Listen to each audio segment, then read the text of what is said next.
Okay, so this Ferrari Testarossa deserves some notice on its own. So you can see the iconic Marlboro livery, which is, you know, beautiful to those of us who grew up watching racing in the 90s and seeing cars like this on TV.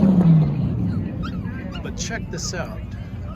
Here's something you didn't see coming. It's got a tow hitch on it. Spaghetti plate, spaghetti, but he's got a tow hitch. God knows what he's towing, but that's fine. How cool is that?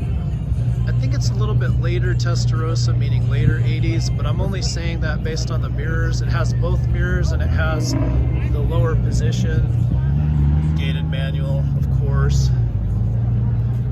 The old school look.